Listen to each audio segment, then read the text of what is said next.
त्यो बेलामा डोको बोकेको नाङ्लो पसलेहरू र खर्पन बोकेको खुट्टामा जुत्ता नभएको र च्यातेको लुगा लाएको र निन्याउरो मुख भएको कपाल पनि नकोरेको हाम्रो नागरिकहरू चाहिँ त्यही पुतली सडकमा मलाई देखेको याद छ। एज अ काठमाडौँवासी म सेयर गर्न चाहन्छु, म हिजो यो पुतली सडकको क्रसिङमा रेड लाइटमा बसिरहेको थिएँ र वरिपरि हिँडेको जनसङ्ख्या हाम्रो नेपालको नागरिकहरूको अवस्था हेर्दा चाहिँ राम्रो देखिन्थ्यो। सबैजना वेल ड्रेस्ड, राम्रो लुगा लाछन्, हातमा मोबाइल छ, स्मार्टली हिँडिरहेछन्, उनीहरूको मुख चाहिँ एकदम ब्राइट छ। त्यस्तो चाहिँ अहिलेको अवस्था छ। तर म आफ्नो बाल्यकाल या युवाका अवस्थामा पनि त्यही पुतली सडकमा धेरै अब मोटरमा बस्दाखेरि, गाडीमा बसेर हेर्दाखेरि चाहिँ त्यो बेलामा डोको बोकेको नाङ्लो पसलेहरू र खर्पन बोकेको खुट्टामा जुत्ता नभएको र च्यातेको लुगा लाएको र निन्याउरो मुख भएको कपाल पनि नकोरेको हाम्रो नागरिकहरू चाहिँ त्यही पुतली सडकमा मलाई देखेको याद छ। भन्दा धेरैजनाको, अनि मैले मेरो पिएलाई भने हेर कमल, यिनीहरू सबैको चाहिँ कोही न कोही विदेशमा छ जस्तो छ। कोही चाहिँ त्यहाँ कन्सल्टेन्सीमा आयो होलान्, कोही चाहिँ पढिरहेछन् र कोही चाहिँ अब विदेशमा जाने क्रममा छन् या विदेशमा गएको पैसाबाट यिनीहरू पढिरहेछन्। र यसलाई चाहिँ हामीले सबै पलायन भयो, एकदमै यो खतमै भयो भनेर सोच्नु हुँदैन, किन हाम्रो विकासको क्रम त्यही छ। हाम्रो मान्छे अब राम्रो पढे लेखे छ भने उनीहरूलाई कहीँ राम्रो ठाउँमा जागिर पाउँछ भने किन जाँदैनन्? हामीले हाम्रो छोराछोरीलाई पढाएको छैनौँ र? यो कुरा चाहिँ एउटा स्लोगनको रूपमा भन्दा पनि बरु फर्केर आएर काम गर्ने वातावरण हामीले कसरी बनाउने, त्यहाँबाट आएको स्किल्स हामीले यहाँ कसरी लागू गर्ने, त्यो कुरामा चाहिँ हामीले अझै अध्ययन गर्नुपर्छ। र यहाँ चाहिँ यो फरेन डाइरेक्ट इन्भेस्टमेन्ट आएर उहाँहरूले सिकेको सिपलाई यहाँ लागू गर्नलाई चाहिँ म यहाँहरू सबैजनालाई त्यसमा हामी सबै लागेका पनि छौँ। त्यस्तो किसिमको सिस्टमहरू बनाउन, त्यो बनाउन चाहिँ हामी सबैजना अझै जोडका साथ लाग्नुपर्छ जस्तो म यहाँ सामने म राख्न चाहन्छु। र अनि विपिन जोशीको रिहाईको सम्बन्धमा पनि यहाँ कुराहरू उठेको थियो। म यहाँहरूलाई यो अवगत गराउन चाहन्छु कि हामीले सक्दो प्रयास गरेका छौँ। सामान्य प्रधानमन्त्रीज्यू स्वयंले पनि इजिप्टको राष्ट्रपतिसँग फोन मार्फत अपिल गर्नुभएको छ। सामान्य सभामुखज्यू श्री देवराज घिमिरेज्यूले पनि अरब संसदको अध्यक्षलाई अनुरोध गर्दै पत्र पनि लेख्नु भएको छ। र म स्वयंले कतार, संयुक्त अरब एमिरेट्सको परराष्ट्र राज्य मन्त्रीहरू तथा इजिप्ट, टर्की र इरानको परराष्ट्र मन्त्रीहरूलाई पत्र लेखी अनुरोध पनि गरे र साथै ओमानमा आयोजित इन्डियन ओसन कन्फरेन्समा कतार र संयुक्त अरब एमिरेट्सको परराष्ट्र राज्य मन्त्रीहरू र इरानको समकक्षीसँग भेट गरेर पनि अनुरोध गरेको छु। तर अब विडम्बना र एउटा स्याड पनि कुरा हो, अहिलेसम्म उहाँको वेयर अबाउट्स चाहिँ अननोन छ। अस्तिसम्म 2टा विदेशी नागरिकहरू चाहिँ अझ पनि हराएको छ भन्ने कुरा आएको थियो। आजभन्दा 2 हप्ता अगाडि होला, यो थाइल्यान्डको चाहिँ एउटा विदेशी नागरिकको लास चाहिँ हमासले हस्तान्तरण गर्यो भन्ने कुरा आयो। तर नेपाली नागरिकको बारेमा अझ पनि केही छैन। हामी सबैजनाले भगवानसँग प्रार्थना गरौँ कि हाम्रो छोरा विपिन जोशी अहिले पनि सकुशल छन् र कुनै दिन चाहिँ नेपाल फर्किन्छन् भन्ने चाहिँ आशामा छौँ। र हामीले यो गिभ अप चाहिँ गर्नु हुँदैन। मलाई लाग्छ यो चाहिँ हामीले जति सक्यो अन्तर्राष्ट्रिय फोरममा हामीले यो कुरा उठाउँदै आएका छौँ।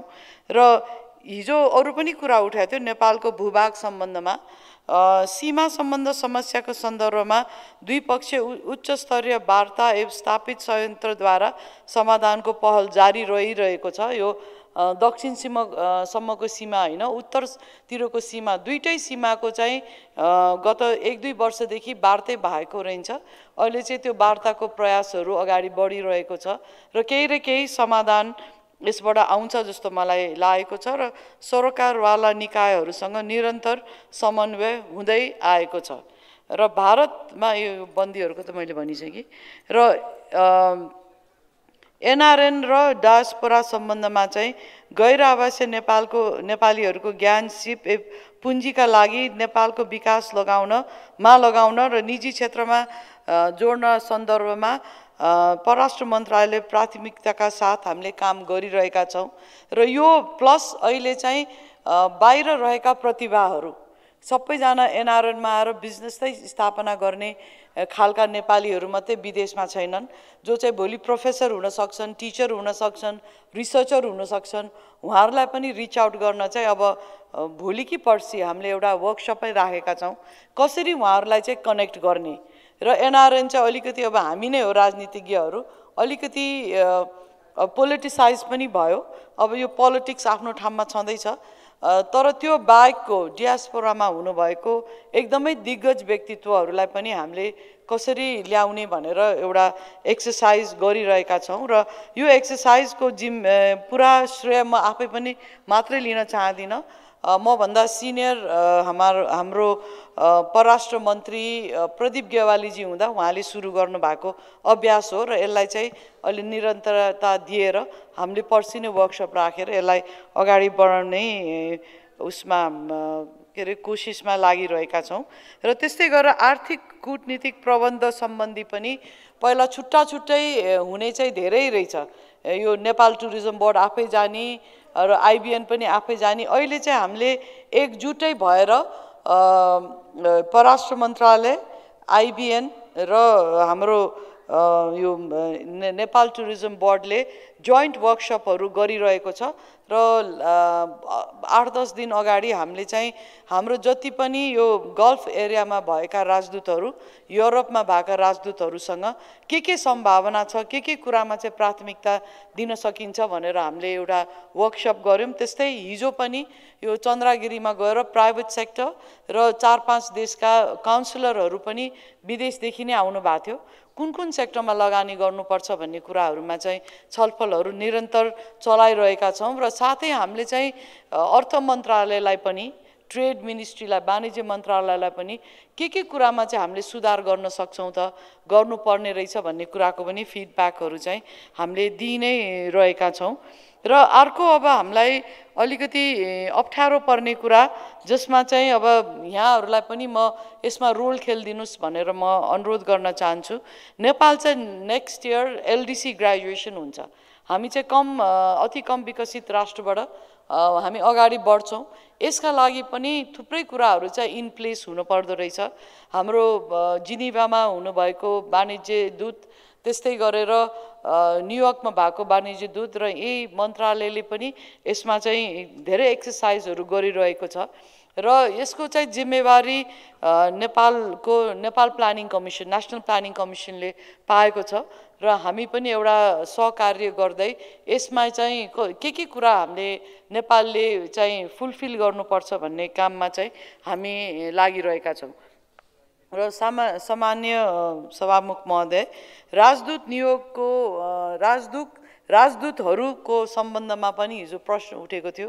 के गरिरहेछन्, उहाँहरूलाई कसरी नियुक्त गरिन्छ भन्ने कुराहरू छ र यहाँ एउटा चाहिँ राजदूत नियुक्ति सम्बन्धी निर्देशिका छ 2075 को र यही नै यो र प्रचलित कानुन अनुसार नै राजदूतहरू नियुक्त भएका छन् र पार्लियामेन्ट्री हियरिङ कमिटी नै हुन्छ र यो राजदूत नियुक्ति चाहिँ एकदमै राम्रो किसिमले, एकदमै पारदर्शी हिसाबले भएको जस्तो मलाई लाग्छ।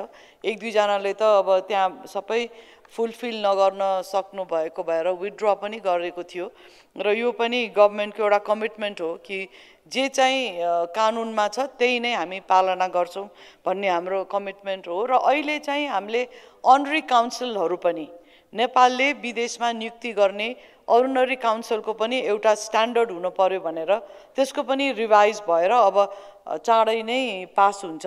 ग्लोबल आइएमए बैंक सबैका लागि बैंक।